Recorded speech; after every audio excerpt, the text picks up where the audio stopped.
Shalom sahabat Skriptura.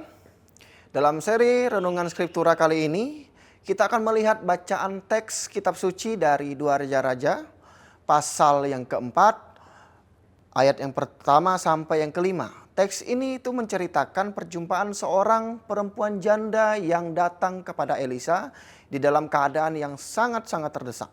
Namun fokus teks ini bukan berfokus pada kekurangannya, melainkan pada cara Tuhan bekerja melalui apa yang sudah ada di tangannya. Kita akan membaca teks ini melalui 3 kata kunci bahasa Ibrani. Lalu mengutipnya dengan refleksi singkat. Dan kata kunci yang pertama ada sya'ak. Kata sya'ak berarti berseru dengan kuat, berteriak, meminta pertolongan. Nah, pada ayat yang pertama itu perempuan itu datang dan berseru kepada Elisa. Seruan ini bukan keluhan biasa, melainkan jeritan dari situasi yang mendesak. Teks itu memperlihatkan bahwa seruan seperti ini itu diarahkan kepada Tuhan melalui pelayanannya. Ini adalah seruan yang lahir dari kepercayaan bahwa Tuhan itu mendengar.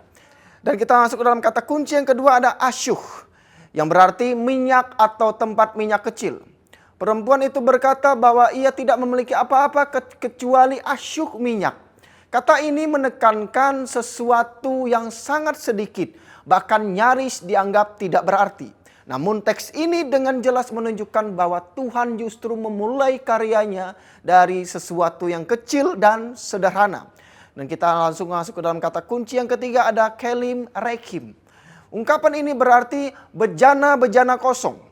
Elia meminta agar perempuan itu mengumpulkan minyak bejana kosong dari luar rumah. Bejana yang kosong bukan tanda kegagalan, melainkan ruang yang siap diisi.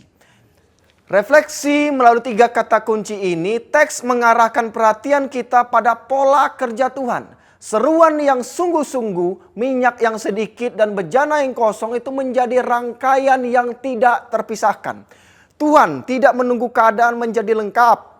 Tuhan bekerja ketika ada kejujuran yang berseru, kesediaan menyerahkan apa yang ada, dan kerelaan menyediakan ruang. Perempuan ini diminta untuk bertindak, mengumpulkan bejana dan menuangkan minyak, sementara Tuhan yang memberi pertumbuhan. Teks ini mengajarkan bahwa di dalam keterbatasan, Tuhan tidak menuntut sesuatu yang tidak kita miliki. Tuhan memakai apa yang ada, lalu mengerjakannya melampaui perhitungan pemikiran manusia. Melalui bacaan kali ini, kitab suci menuntun kita untuk melihat bahwa karya Tuhan sering dimulai dari hal-hal yang kecil, dari tangan yang terbuka, dan dari ruang yang siap untuk diisi. Terima kasih sudah menyimak video kali ini. Sampai jumpa dan Tuhan Yesus memberkati.